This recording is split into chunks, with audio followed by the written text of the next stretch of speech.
नमस्कार, बहुत स्वागत है आपका। आप देख रहे हैं खबर अपने एमपी की। आपके साथ मैं हूं राम मोहन शर्मा। बुलेटिन की शुरुआत कर रहे हैं मध्य प्रदेश की 3 बड़ी खबरों के साथ। पहली बड़ी खबर उज्जैन से है। उज्जैन के निनोरा में चल रहे विचार महाकुंभ का आज समापन हो गया। पीएम ने इस मौके पर सार्वभौम अमृत संदेश का विमोचन किया। दूसरी बड़ी खबर 29 अप्रैल से लापता यूएस एम्बेसी की पूर्व कर्मचारी लीना शर्मा का शव बरामद कर लिया गया है। होशंगाबाद में सतपुड़ा के जंगलों से लीना का शव बरामद किया गया है। पुलिस ने हत्या के आरोप में लीना के मामा समेत 3 लोगों को गिरफ्तार किया है।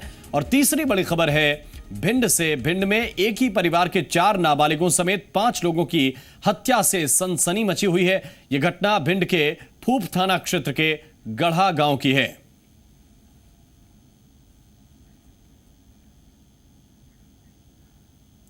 और सबसे पहले बात लापता लड़की लीना की मर्डर मिस्ट्री की। जी हां, 29 अप्रैल से लापता यूएस एम्बेसी की पूर्व कर्मचारी लीना शर्मा का शव आज होशंगाबाद में सतपुड़ा के जंगलों से बरामद किया गया। शव को नमक और यूरिया से गलाने की कोशिश की गई थी। हत्या के आरोप में पुलिस ने लीना शर्मा के मामा प्रदीप शर्मा समेत 3 लोगों को गिरफ्तार कर लिया है और हत्या की इस मिस्ट्री को सुलझाने की कोशिश में जुट गई है। क्या है ये पूरा मामला, इस रिपोर्ट में देखिए आप। खत्म हुआ 13 दिन का सस्पेंस। लापता लीना शर्मा का मिला शव। मामा पर ही कत्ल का आरोप। पुश्तैनी जमीन विवाद सुलझाने दिल्ली से मध्य प्रदेश आई लीना के अचानक लापता होने का सस्पेंस आखिरकार खत्म हो गया।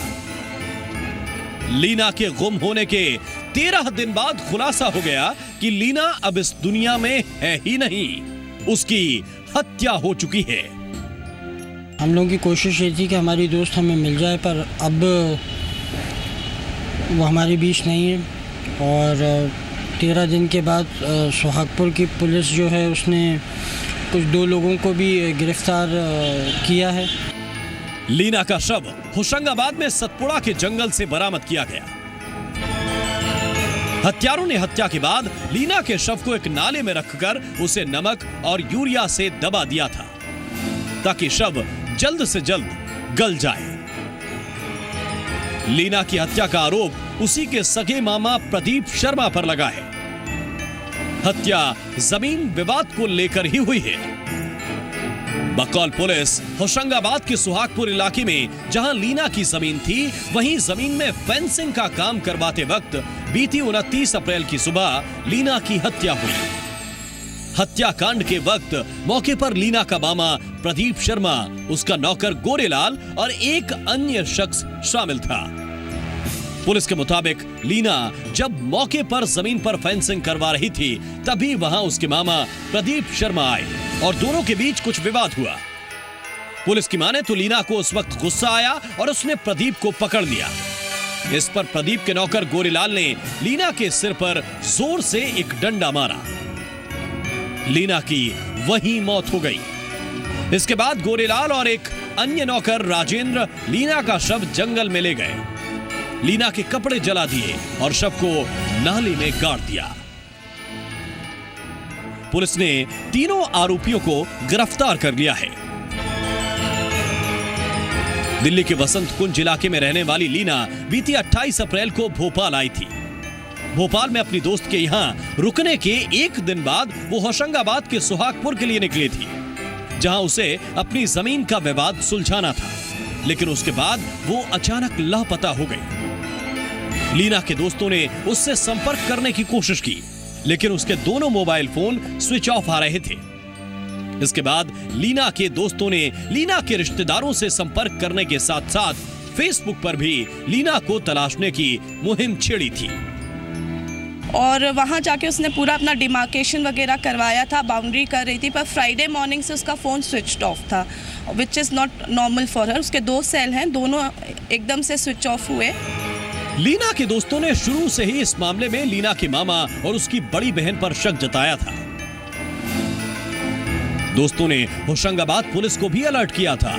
उन्हें लीना के साथ किसी अनहोनी का अंदेशा था और उनका ये अंदेशा सच साबित हुआ। पुलिस को तो हमने 29 तारीख से ही 29-30 तारीख से ही हम लोग बताने लगे थे कि ऐसा कुछ हमारी आशंका है, लेकिन उस टाइम हम लोग भोपाल में थे, वो सुहागपुर में थी और उसके मामा और बहन को कन्विंस कर रहे थे कि वो जाके गुमशुदगी की रिपोर्ट लिखवाएं। शक तो हमें तभी हो रहा था उन लोगों के ऊपर कि ऐसा कुछ हो सकता है जिसकी वजह से वो लोग बच रहे हैं इस चीज़ से। फिलहाल लीना की हत्या के आरोप में उसके मामा और 2 अन्य लोगों को पुलिस रिमांड पर लेकर उनसे पूछताछ करने में जुटी है। पुलिस को लीना हत्याकांड से जुड़ी हर कड़ी को जोड़ना है और ये भी पता लगाना है कि इस हत्याकांड में पकड़े गए तीनों आरोपियों के अलावा किसी और की भूमिका तो नहीं है। भोपाल से कन्हैया शुक्ला के साथ ब्यूरो रिपोर्ट, जी मीडिया। और लीना के लापता होने पर उसके दोस्तों ने उसे खोजने की मुहिम चलाई थी। दोस्तों ने हत्या की आशंका भी जताई थी। पुलिस पर लापरवाही का आरोप भी लगाया था। जी मध्य प्रदेश छत्तीसगढ़ ने मुहिम चलाई थी, जिसके बाद अब लीना का शव बरामद किया गया है।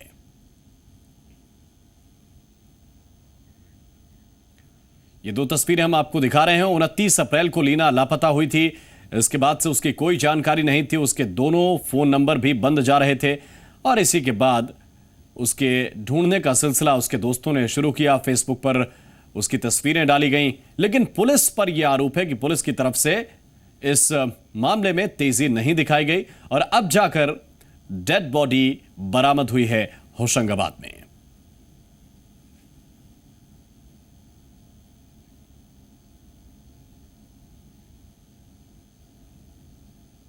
तो हम दोस्तों के लिए एक बहुत ही बड़ी मोटिवेशन रही है अभी तक।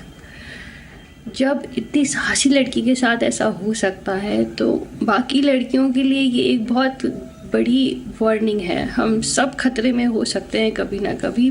पुलिस की मदद अगर हमें टाइम पे मिल जाती तो कहीं ना कहीं हमें उम्मीद थी कि लीना ज़रूर बच के वापस सही सलामत आती।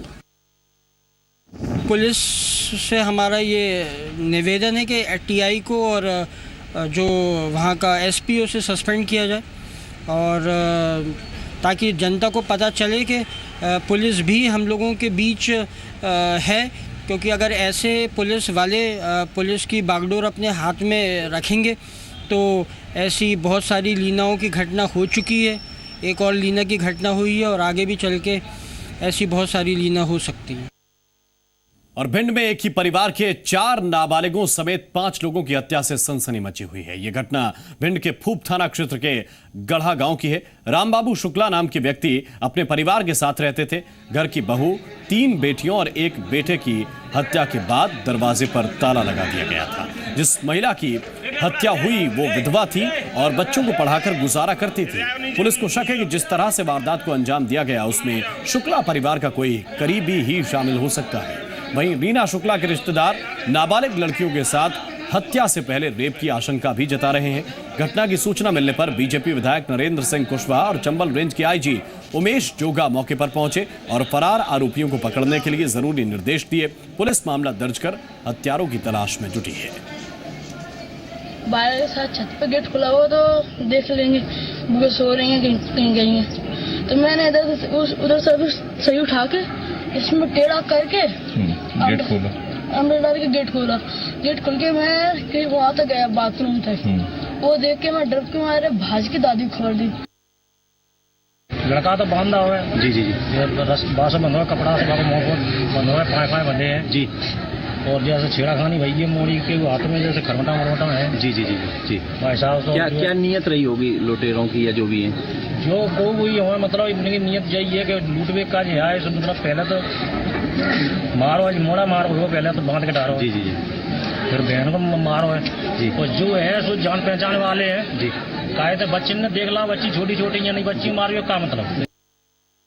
महिला और 3 बच्चियों के साथ एक पुरुष की शव मिला है, जिसकी आगे तफ्तीश और पड़ताल करने के पश्चात ही डिटेल जानकारी मिल पाई। और हम लोग भी आगे तफ्तीश कर रहे हैं, उसके पश्चात ही इसमें कुछ कहना संभव होगा।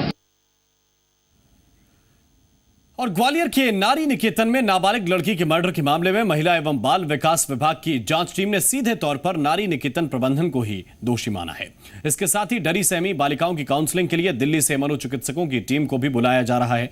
दरअसल ग्वालियर शहर के कांच मील स्थित नारी निकेतन में रहने वाली नाबालिग लड़की को शुक्रवार दोपहर को उसके ही पिता, चाचा और भाई ने मौत के घाट उतार दिया था, जिसके बाद महिला बाल विभाग की आयुक्त ने पूरे मामले की जांच के लिए जांच टीम का गठन किया था।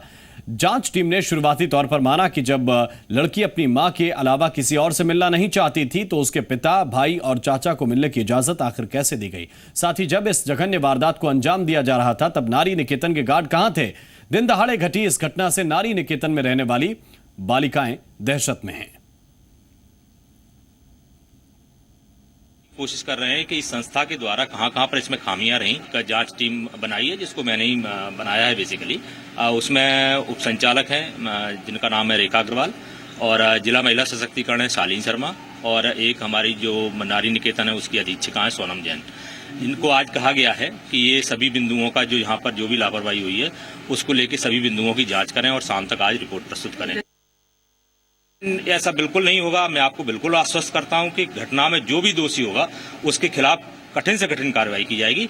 लेकिन इसमें फिर से जो दोहरा रहा हूं कि ये केवल जो जिस तरह की घटना हुई है ये केवल सरकार की जिम्मेदारी नहीं है, ये पूरे समाज की जिम्मेदारी है जिसका हम सभी लोग हिस्सा हैं। अमृत वर्षा का महापर्व महाकुंभ सार्थक हो गया। विचारों की त्रिवेणी बही और सार्वभौम संदेश एक धारा में मिल गया। इस मौके पर प्रधानमंत्री नरेंद्र मोदी के विचारों ने सबको भारतीय संस्कृति के दर्शन कराए। वहीं संस्कृति जो वास्तविक दर्शन है, विचारों के महाकुंभ में सब कुछ वैचारिक और मन से होने वाली अनुभूति का आभास कराता रहा। सिंहस्थ महाकुंभ में विचारों का अमृत बरसा। महाकाल की नगरी में इन विचारों को विस्तार मिला और सार्वभौम संदेश जारी हुआ। विचार अमृत वर्षा के इस समापन समारोह में प्रधानमंत्री नरेंद्र मोदी भी शामिल हुए और फिर इस वैचारिक महाकुंभ में विचारों से भीगी रस्सियों का निचोड़ निकलने लगा। प्रधानमंत्री नरेंद्र मोदी के अनुसार सिंहस्थ और कुंभ इतने बड़े देश को एक रूपता में समेटने की कोशिश करता है और ये भारत की हजारों साल पुरानी संस्कृति को दिखाता है। और अब ये महाकुंभ आतंकवाद और ग्लोबल वार्मिंग से निपटने में दिशा देगा। इस मौके पर प्रधानमंत्री नरेंद्र मोदी ने भारतीय संस्कृति और भारतीय जीवन में पनपने वाले स्वभाव पर मंथन किया। उनके मुताबिक हम लोगों का स्वभाव दोष है कि हम अपने आप को हमेशा परिस्थितियों से परे समझते हैं।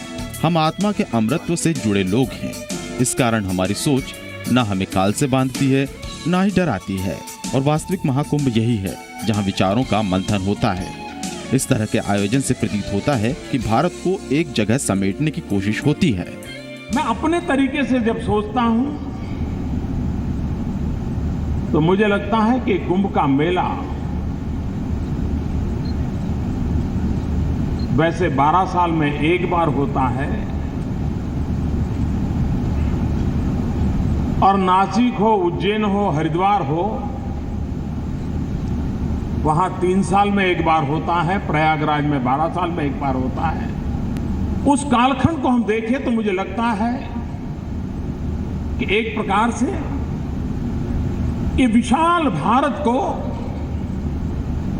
अपने में समेटने का ये प्रयास ये कुंभ मेले के द्वारा होता था। इस मौके पर प्रधानमंत्री नरेंद्र मोदी ने कहा कि वे तर्क और अनुमान से कह सकते हैं कि जो समाज की चिंता करते थे वो समाज की अच्छाई के लिए अन्वेषण भी करते थे। ये परंपरा लगातार चलती रही और ये सारी परंपराएं कुंभ में समाहित हो गईं। लोग कुंभ के एजेंडे को लेकर अपने अपने स्थान पर पहुंचते थे। 3 साल बाद नासिक, हरिद्वार, प्रयाग में इस पर चिंतन मनन होता था और ये एक अद्भुत सामाजिक रचना थी। एक बार प्रयागराज के कुंभ मेले में बैठते थे, एक फाइनल डिसीजन लिया जाता था सबके द्वारा मिलकर के कि पिछले 12 साल में समाज यहां यहां गया, यहां यहां पहुंचा। अब अगले 12 साल के लिए समाज के लिए दिशा क्या होगी, समाज की कार्यशैली क्या होगी, किन चीजों की प्राथमिकता होगी। और जब कुंभ से जाते थे तो लोग उस एजेंडा को लेकर के अपने अपने स्थान पर पहुंचते थे। प्रधानमंत्री नरेंद्र मोदी ने विचार कुंभ में एक चिंता भी जताई और वो ये थी कि समय के अभाव में अब सब कुंभ स्नान को आते हैं। वर्तमान में मानव समाज के लिए क्या चुनौतियां हैं, बदलते युग में पुरानी चीजों को छोड़कर आगे कैसे बढ़ा जाए, इस पर विचार अब तक नहीं होता था, लेकिन इस बार विचार कुंभ में ये हुआ है। कई विद्वानों ने 51 बिंदु तय किए हैं और समाज के लिए निस्वार्थ भाव से काम करने वाले संत ही परिवर्तन ला सकते हैं। ये परंपराएं तो रह जाती हैं, प्राण खो जाता है। हमारे यहां भी अनुभव ये आया कि परंपरा तो रह गई, लेकिन समय का अभाव है। अब 30 दिन कौन रहेगा, 45 दिन कौन रहेगा? आओ भाई 15 मिनट जरा डुबकी लगा दें, पाप धो जाए, पुण्य कमा ले और चले जाए। इसके अलावा भी इस विचार महाकुंभ के समापन के मौके पर कई अहम विचार प्रसारित हुए। विद्वानों ने 51 रत्न निकाले और ये रत्न अब विश्व को नई दिशा देंगे। संपूर्ण विश्व में शांति फैलेगी। शरद व्यास, जी मीडिया, उज्जैन। और पीएम मोदी ने सीएम शिवराज सिंह चौहान और उनकी टीम को सिंहस्थ को इतने बड़े और विस्तृत स्तर पर आयोजित करने के लिए बधाई दी है। प्रधानमंत्री मोदी ने ट्वीट करके मुख्यमंत्री को बधाई दी है।